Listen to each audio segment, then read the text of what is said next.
It's time to use the law to punish the Sussexes. The royal family does not compromise. Prince Harry is being sued by the royal family. Not challenging Sussex claims would be detrimental, so maybe it's time to let the lawyers loose. Welcome to the Royal Family News Update Station. As the fallout from the publication of Harry's book and the subsequent revelations continues to settle, it is becoming increasingly apparent that the royal family has decided to maintain their silence. Even though it must hurt to have the Queen consort called a villain and accused of leaking stories to boost her own image, William to be a violent bully, and Kate to be a petty mean girl, silence is golden. The Windsors' continued observance of public obligations is a clear demonstration of their commitment to putting their actions where their mouths are. According to Harry and Meghan, this response is typical of their never complain, never explain upbringing. Allowing Harry's accusations to go unanswered, however, is harmful. Harry's friends and press office can always challenge the King, Queen, and Wales's version of events, who do brief the media. So far, however, the most common reaction has been a sense of sadness that Harry has publicly betrayed his family. But they also have access to a more formal, and potentially explosive, option. The royal family has used the courts in the past, but only as a last resort. Some of Charles and William's lawyers have experience in defamation, the legal term for damaging someone's good reputation, whether verbally or in writing, and are ready to step in if Harry and Meghan feel threatened. When Harry goes up against the British press, he says Charles warned him it would be a suicide mission in spare. However, Camilla or Charles may decide to sue Harry over the allegations he makes about them in his book and on American television. Harry thinks Camilla has been spreading rumors about him, Meghan, and even William. As for the Duke, he has said in interviews that he wasn't scathing towards his stepmother. Charles has always gone out of his way to protect Camilla. However, would he sue Harry, the publishers Penguin Random House, or the American television networks for airing the documentary? While Harry's 3 U.S. interviews were still airing, palace lawyers emailed TV executives requesting a transcript immediately, presumably because they had not been given advance notice of what Harry had said, or not. A former courtier with legal expertise, however, argued that defamation can't be brought in the name of the royal household. Someone by name must make this claim. That rules out everyone except Camilla, William, and Kate. They might then file a lawsuit against Harry, the authors of the book, and the networks in the United States that broadcast the show. It would be odd to go around Harry and decide to sue CBS on your own. It's inconceivable that Camilla would sue her stepson, and it's equally unbelievable that William would sue his brother. The situation is currently silent. And Charles must choose between peace and war. Charles has, in fact, devoted his entire life to becoming King Charles III of England. Now that the time has come, why would his son Harry choose this moment to launch an attack? It's a fact of life that there will be good times and bad. Despite Harry's agenda, I don't see the point in ruining his father's proud moments of succession. Harry's jealousy is driving him crazy.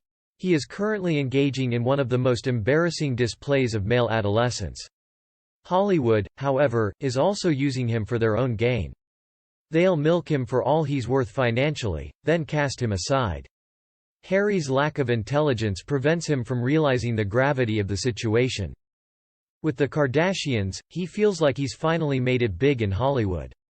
He has the opportunity to vent about his terrible upbringing and cry over his brother reading him. He has no idea how vicious his fellow Hollywood actors can be. In watching him fail, they find amusement. I caught a glimpse of the interview from New York, and despite the fact that he clearly considers himself a brilliant moron, he came off as a complete buffoon. The way I see it, Meg's is using him to get rich so she can sell her version of events after they divorce publicly and bitterly. Markle is paving the way for Harry's eventual failure. Since she anticipates negative reactions to Harry's book, she is allowing him to take the fall while avoiding any responsibility for Markle's involvement in its creation. She has avoided the spotlight and gone silent for the past week on purpose. Soon after this dust settles, Markle will realize she has outgrown Harry and file for divorce. It's possible she'll say Harry's mental illness makes him a threat to her and the kids. There must be safeguards for her, etc. My first point is that I believe there may be some intermediate steps before the actual divorce. Markle takes Harry to court, claiming that he is mentally unstable due to his long history of drug abuse, 25 years and counting. She asks the judge to appoint her as Harry's legal guardian, with the power to control both Harry and his finances. As a result, she had a legitimate shot at getting the cream, and after she and Harry split up, she could have taken all the skim milk for herself. She imagined herself with complete material comfort. What would happen to their potential offspring if she did, in fact, have two with Harry? Would they be sold to the highest bidder? Strange as things may be, I hope the FBI, MI5, and MI6 are keeping a close eye on everything and everyone. When people mock Harry by calling him stupid, dim, or dumb, I cringe inside. Harry has obviously always had problems. Maybe he was born with low oxygen levels, or he has a developmental disability. No one voluntarily seeks out an inferior IQ. Unfortunately for Harry, he had no such opportunities at his disposal. This clarifies why Harry cherished his time in the military so much.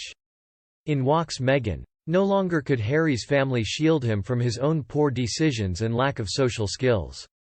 Because of this, Harry is no longer being looked after by anyone who has his best interests at heart. A perfect example of the Stockholm Syndrome. Some families have had to learn the hard way that there are some members of the family who you simply have to abandon in the ditch along the road of life. Those people have caused too much harm to far too many people. For your own mental health, you must cut them off entirely. You might say oh my, when you learn about what they've done, but then you'd probably just go on with your own business.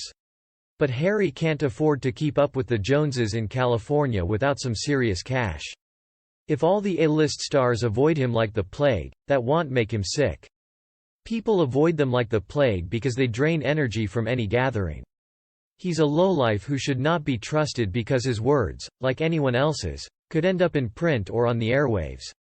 He doesn't mind that the media is using him. Isn't this about making a— Harry made the common error of marrying the wrong girl. Perhaps his current childish behavior would not be happening if he had married a more mature partner. People will either help you or hinder you in life. He has obviously fallen because of her. He needed a brainy student like me to bring out his best in class. You, too? Your thoughts on Harry and Meghan?